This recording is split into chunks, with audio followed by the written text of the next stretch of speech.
Now next problem of matrix is a very good problem. We are given that if A, alpha, beta and gamma are real numbers, then the given matrix we have to prove whether it is a singular matrix, a symmetric matrix, an invertible matrix, or none of the options.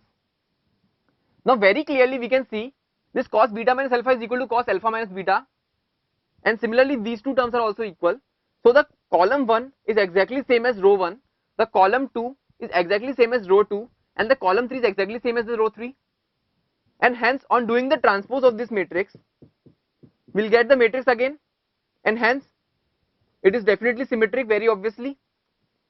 Now in order to prove whether it is singular or invertible, we need to find the determinant of this matrix, because if the determinant is 0, it will definitely not be invertible, it will be singular, and if the determinant is non-zero, it will be invertible, as we did in the earlier problem. So let us find out the determinant of this given matrix. Now in order to reduce these big terms, we do the substitution. Beta minus gamma is equal to capital A, gamma minus alpha is equal to capital B, and alpha minus beta is equal to capital C. What we can see is A plus B plus C is equal to 0. So B plus C is equal to minus A. So cos of B plus C will be equal to cos of A, because cos of minus A is equal to cos A, and sin of B plus C will be equal to sin of minus A, which will be equal to minus sin A. Now rewriting the terms of this matrix, or rather the determinant of A, we get determinant 1, this is beta minus alpha, this is cos of C,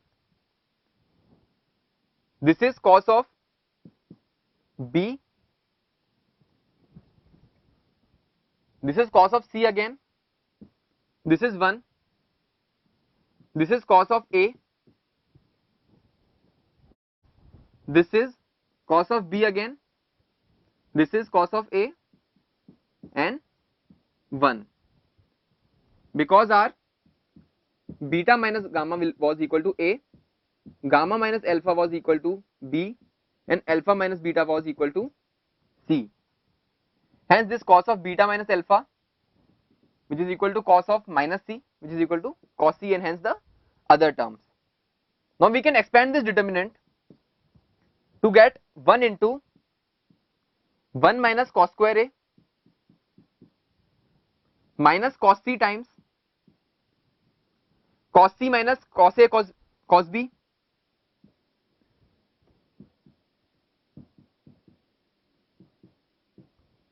plus cos B times cos A cos C minus cos B.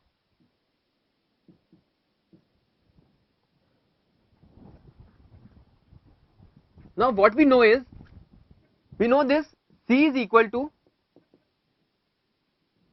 minus times A plus B, since A plus B plus C is equal to 0. So we can write this cos C as cos of A plus B.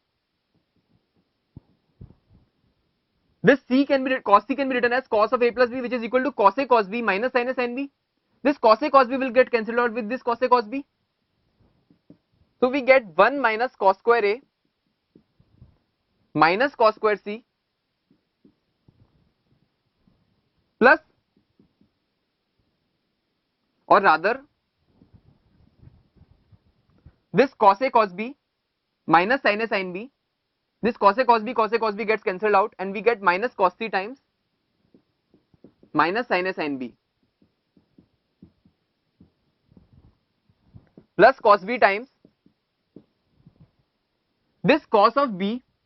We know that B is equal to minus times A plus C, since A plus B plus C is equal to 0. So this cos B can be written as cos of A plus C. This cos of A plus C becomes cos A cos C minus sin A sin C. The cos A cos C term gets cancelled out, and we get cos B times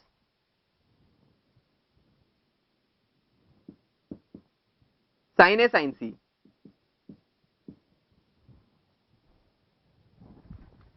Now we can further simplify this as, this is sin square A, this becomes cos C sin A sin B. This becomes cos B sin A sin C. From the second and the third term, we can take sin A common. This becomes sin B cos C plus cos B sin C, which is equal to sin of C plus B. Again, B plus C is equal to minus A. So sin of B plus C will be equal to minus sin A. So this becomes minus sin A into sin A sin square A, and sin square A and sin square A gets cancelled out to get the final value as 0. Hence we see that the value of determinant A comes out to be equal to 0. So it cannot be invertible definitely, because in the inverse formula we get determinant of A in the denominator. Hence it is not invertible. Definitely it is singular. Hence our given matrix A in the original problem is singular and it is symmetric, which we proved earlier, and hence our final answer is option A and option B, which is singular matrix and symmetric matrix.